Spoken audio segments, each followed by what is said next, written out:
ये कहानी न्यूयॉर्क की है।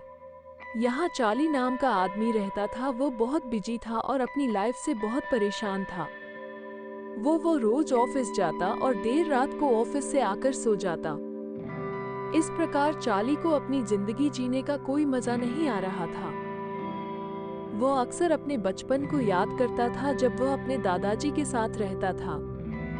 उसके दादाजी गोल्फ वर्ग नामक शांत स्थान पर रहते थे। दादाजी धीरे चलो चार्ली बेटा। दादाजी मुझे पकड़ो, दादाजी मुझे पकड़ो। चार्ली एक दिन चार्ली ऑफिस से घर आने के लिए स्टेशन पर मेट्रो का इंतजार कर रहा था, पर बाद में उसे पता चलता है उसकी मेट्रो छूट गई है।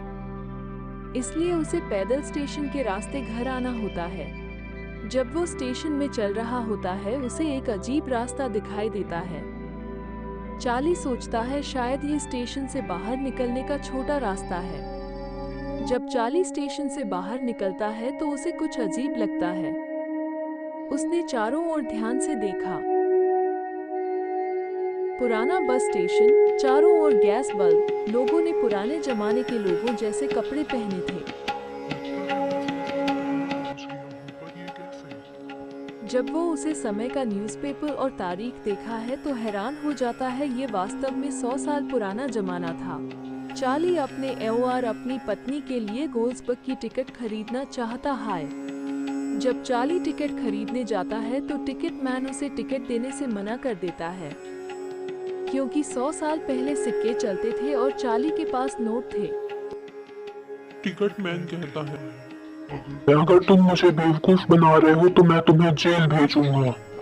चार्ली घबरा जाता है। वो 100 साल पहले की जेल में बंद होना नहीं चाहता। किसी प्रकार चली जान बचाकर वापस अपने जमाने के स्टेशन में पहुंच जाता है। रात में घर आकर ये सब अपनी पत्नी लुइसा को बताता है। लगता है आप बहुत थक गए हैं इसलिए कुछ भी बोल रहे हैं। ऐसा कभी नहीं होता। नहीं लुइसा, मैं सही कह रहा हूँ। रात बहुत हो गई है, अब आप जल्दी से सो जाइए। सुबह होते ही लुइसा चार्ली को डॉक्टर श्याम के पास ले जाती है।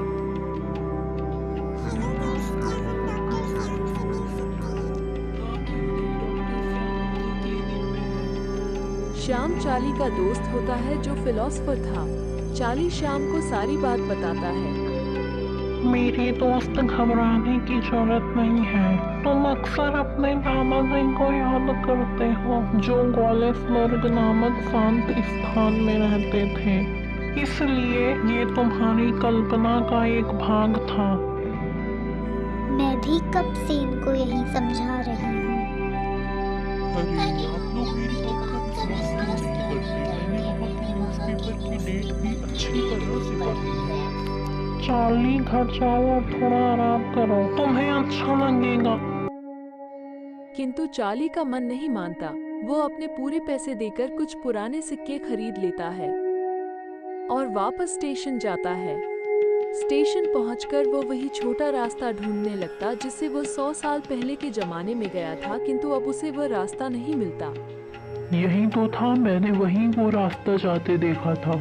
अगर रास्ता नहीं मिला तो मैंने अपने सारे पैसे खर्च कर दिए हैं। अगर वो रास्ता नहीं मिला तो मैं बर्बाद हो जाऊंगा। मैंने अपने सारे पैसे खर्च कर दिए हैं। चार्ली की रोने की आवाज सुनकर एक आदमी उसके पास आता है। अरे अरे अरे भाई, तुम क्यों रो रहे हो? क्या हुआ? भाई साहब, क्या आपने वो रास्ता देखा जो 100 साल पहले ले जाता था? क्या कहा? 100 साल पहले? यहाँ ऐसा कोई रास्ता नहीं है। मैं तो यहाँ रोज आता जाता हूँ। नहीं, वो रास्ता है। कल रात पहले मैं गया था।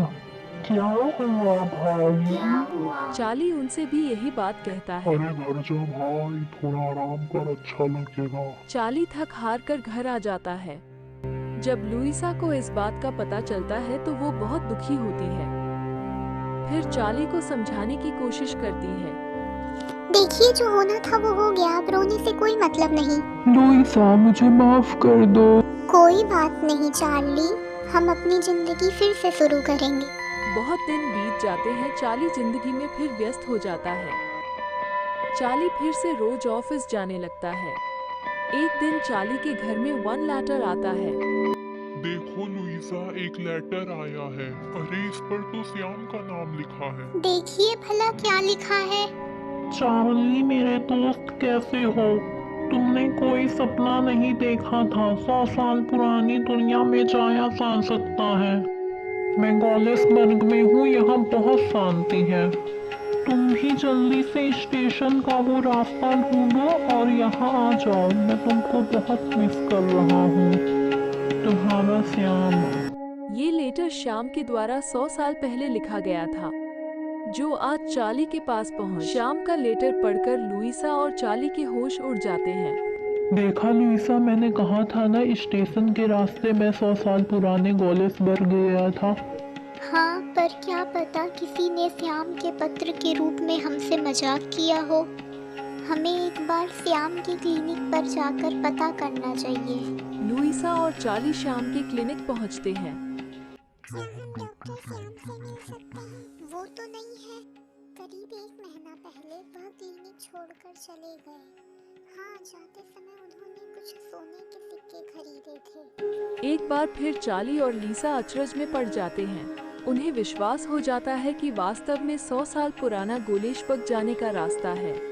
उसे रात चार्ली और लुइसा दोनों स्टेशन में उसे छोटे रास्ते को ढूंढने जाते हैं, किंतु भी उन्हें वह रास्ता नहीं दिखता।